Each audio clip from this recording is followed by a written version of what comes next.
नमस्कार,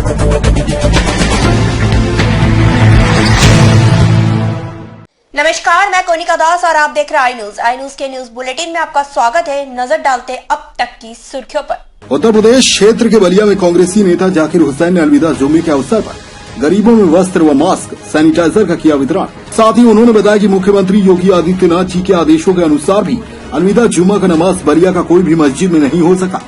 जाकिर हुसैन ने बताया कि उन्होंने फोन पर सिटी मजिस्ट्रेट से बात की और सिटी मजिस्ट्रेट ने कहा कि यह सारी जिम्मेदारी पुलिस प्रशासन को दी गई है और पुलिस प्रशासन ने सख्त मना की है कि आप लोग अपने घर पर ही नमाज पढ़ें।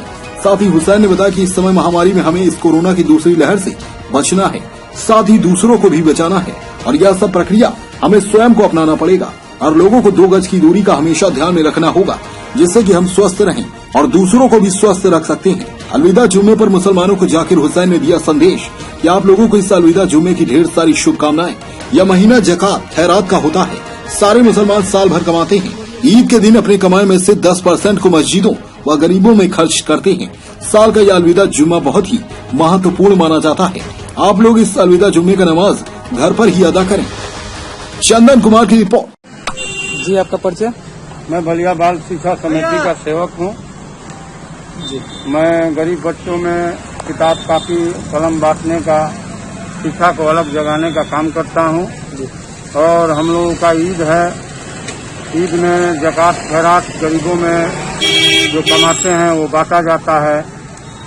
और आज हम देख रहे हैं कि जब नमाज हम लोग पढ़ने गए, सारे मुस्लिम समाज के लोग नमाज पढ़ने गए, तो वहाँ देखे कि पुलिस लगी हुई है और मुख्यमंत्री ने आदेश दिया है कि दूरी बनाकर नमाज आप शुक्रवार अलवेदी की नमाज जो है कि मुस्लिम समाज के लिए सबसे अच्छा नमाज होता है। और अलविदा जुमा आज हम लोगों को नहीं पढ़ने दिया गया, जो कि मुख्यमंत्री का आदेश था। और हम बाल शिक्षा समिति के सेवक होते हुए हम सोचे कि गरीबों में ज़कात खैरात किया जाए, कपड़ा का वितरण किया जाए और सैनिटाइजर और मास्क का वितरण किया जाए।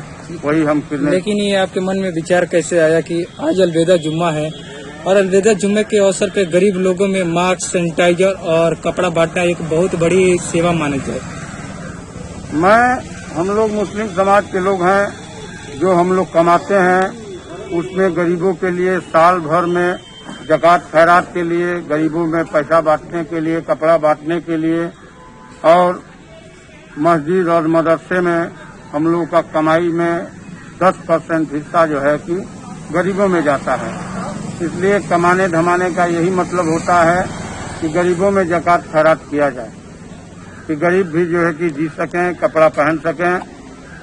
इसीलिए हमारी विचार आई कि मैं बाल शिक्षा समिति के सेवक के नाते, इस समय तो सारी किताब की दुकान हम लोगों का बंद है, फिर भी हम लोग ज़कात खैरात करने से नहीं डरते हैं। लेकिन इस आज अलविदा जुम्मा के अवसर पे अब क्या है कि लोगों तक संदेश देना चाहते हैं मास्क सैनिटाइजर बांटकर?